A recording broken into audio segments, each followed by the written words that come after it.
Like many of you, I watch the Vortex Nation podcast, specifically mostly the 10-minute talks on the cartridges. I find them very entertaining and really enjoy watching them. And sometimes I'll watch their longer podcasts. Specifically, the one I want to talk about is the one they did with Hornady.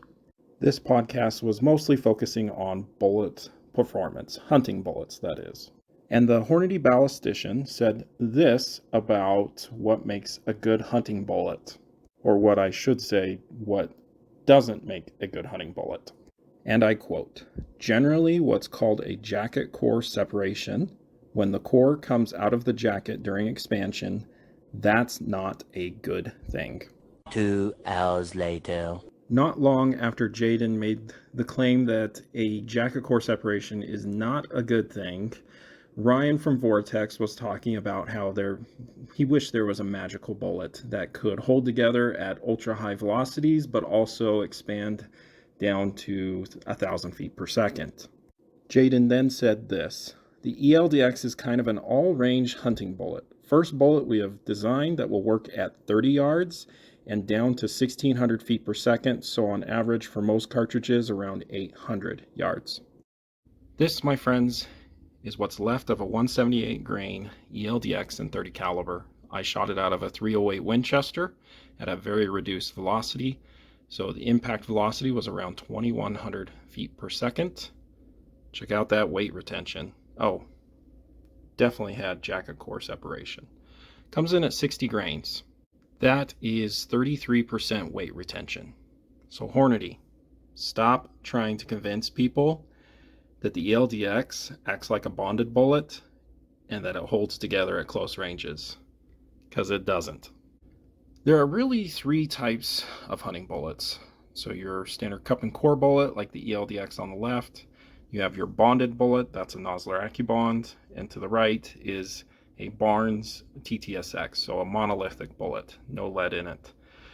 And there will be debates forever on the internet on which of these is really the best for hunting.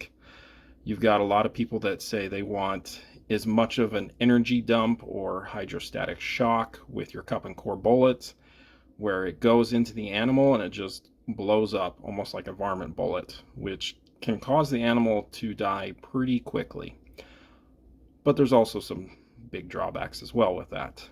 Then you got your bonded bullet, which is kind of acts right in between a cup and core and a monolithic bullet, where you're going to get better expansion at slower velocities than a monolithic bullet, but it doesn't fall apart like a cup and core bullet. It's my preferred hunting bullet. And then you got the guys that just, they want the most penetration. They don't want the bullet falling apart at all. Well, monolithic bullet is your answer.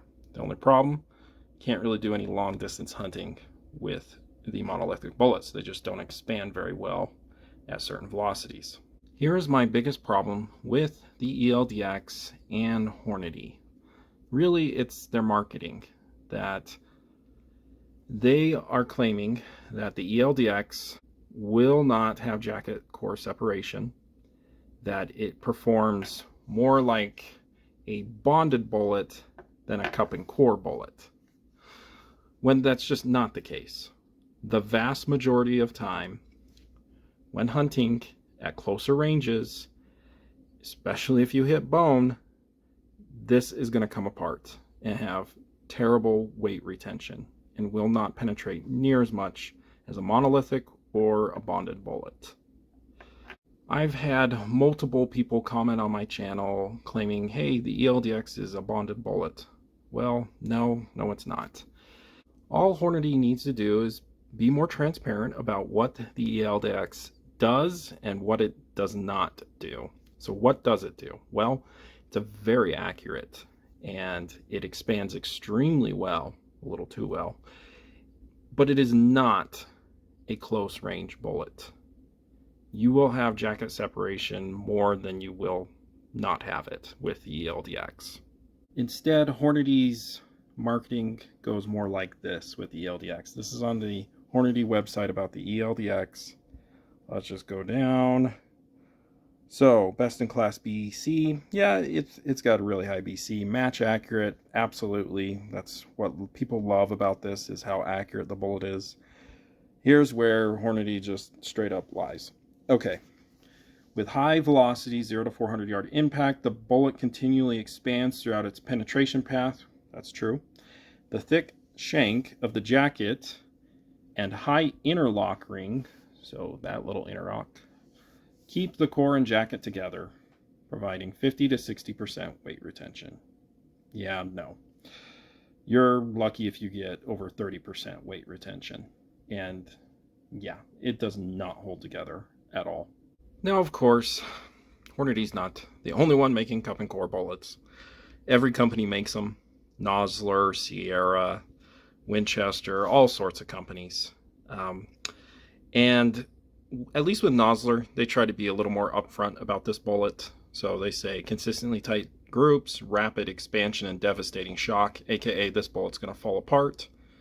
Quick, clean kills. As I said, that's what a lot of people like about these bullets, is when they kind of blow up on your game, it can give you a quicker kill. Now, something interesting I find about Nosler, on the end of their box of bullets, they have game recommendation. And look at that. The biggest animal that they recommend with these ballistic tips is a deer. They do not recommend it for moose, bear, or elk. It's because Nosler knows that you're going to want more penetration and more weight retention and a tougher bullet for the bigger game. Hornady is doing a lot of incredible things of late. Almost everything they introduced is a massive success. Think of all the PRC cartridges, the 6.5 PRC, the 300 PRC is gaining to be more popular. The 7mm PRC is probably the hottest cartridge right now. And then remember, guys, the 6.5 Creedmoor is a Hornady creation. So Hornady's just killing it right now. And their bullets are getting much better. I know a lot of people love the ELD match. Really, Hornady bullets are a very accurate bullet. Unfortunately, they got rid of their inner bond bullet, which I'm really sad about. I think that was a pretty darn good bonded bullet. And then I've heard great things about their newest monolithic bullet, the CX bullet. Now, I just wish they would be more upfront about what their ELD-X bullet is. That it is meant for long-range shooting, which I don't really endorse, and that it is not a close-range bullet. Let me know what you guys think of the ELD-X. Thanks for watching.